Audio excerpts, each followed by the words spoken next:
Do you or your coworker suffer from vacation deficit disorder? According to a recent Glassdoor employee confidence survey, this problem is faced by employees who believe that they have too much work and therefore cannot take a vacation.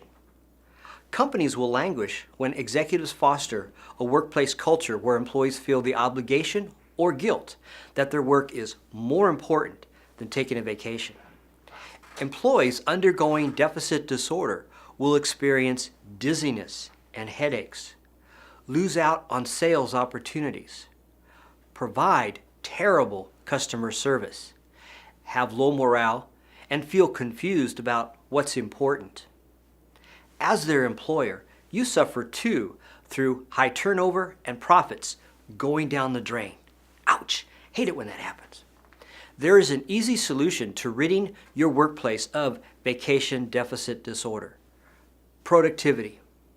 A client once blurted out to me, "Productivity sounds a lot like common sense because being productive is doing the right things." Duh, is what I wanted to respond, but I didn't. Many people, especially over-enthusiastic types, believe they are productive. They keep track of their time, check off to-do lists, and fill up their 10-hour workdays. Is that being productive? The answer to that is part of a bigger question you need to ask. Are you doing things right, or are you doing the right things? A productive person is always doing the right things. The right activity is one that moves you forward in achieving a primary objective or reaching a priority goal. All actions that do not aid you in achieving your final outcome are unproductive, and that sort of work needs to stop. You are thinking now, how do I know if I'm being productive? I now share with you a powerful 4-step solution that determines if you are doing the right work that makes you productive instead of keeping busy. Step number 1, compare your objective against your efforts and end results. Before you spend 10 hours on a frustrating task of looking for numerous errors that were created by somebody else, examine your real purpose for this task. Is it to detect errors that the problem produces, or find the source of the problem and prevent it from happening again? If your intention is the second choice and gets completed within the 10 hours you budgeted, you are productive. Best of all, by finding the source and ensuring the errors stop occurring, this boring task soon disappears off your recurring to-do list.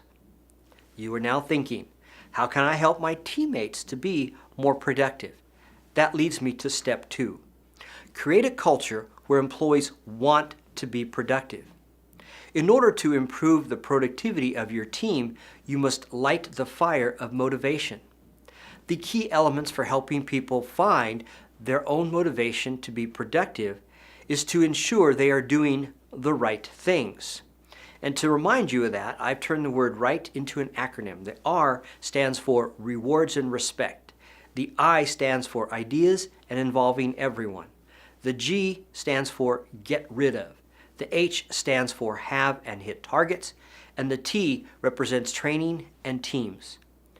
Companies that reward employees for doing the right thing have very productive employees. When employees are respected for their knowledge and abilities, productivity is high. When you solicit and use employees' ideas, productivity grows dramatically. The quest for productivity must involve everyone in your team and in your organization. You are now thinking, what is the work I need to stop doing that hurts productivity? That's step 3. Get rid of the unnecessary stuff. I encourage you to design and foster an atmosphere where it is the norm to get rid of unnecessary tasks. You do this by continually asking the question, why? Why am I performing this particular task? Or why am I saving this document? Or why does this work have to be done in this manner? Or why do I have to develop a 33rd spreadsheet on the same problem? A SMART method is for every employee to set a monthly goal of improving at least one of their own work processes. Why? Of all the work that you do, 25 to 35% of it is unproductive, meaning that it provides zero tangible value for anyone else. You are now thinking, how do I know if the work is unproductive? Ask the expert, your customers. A powerful question to ask before starting a time-gobbling task is this: how will this work benefit or pay off for my customer or my client? Now keep in mind that everyone has a customer, even internal departments such as human resources, accounting, purchasing, engineering, safety, administration. If your answer to that important question is either it doesn't provide any or I don't know how they benefit, this is your clue that you are doing busy work and not doing the right activities that make your customer happy. By now you are thinking, what did you mean by having and setting targets? That is step 4. Measure what you want because you get what you measure. If you want guaranteed methods for increasing everyone's productivity, you need to provide specific measurable targets for employees to hit. Implement and facilitate self-directed cross-functional teams, and provide continuous ongoing training. Think about this. Do you currently reward employees for doing the right things? If not, you can immediately increase productivity by reviewing your compensation plans and methods for recognizing people and their contributions. For example, do you reward your sales personnel for reducing the number of returns, documentation errors, or credit issues? Why not? Changing that one policy will make less work for everyone. A SMART method is to reward employees for reducing problems instead of creating them. Self-directed teams are amazing. A handful of people can outperform the work of a group twice its size. This is possible because the team learns how to work together for a common purpose. Most importantly, they develop many ways to keep each other in focus and to communicate what they need in order to complete the job on time and with quality. Less than 10% of American companies provide any formal training beyond the "this is how you do your job, Ron."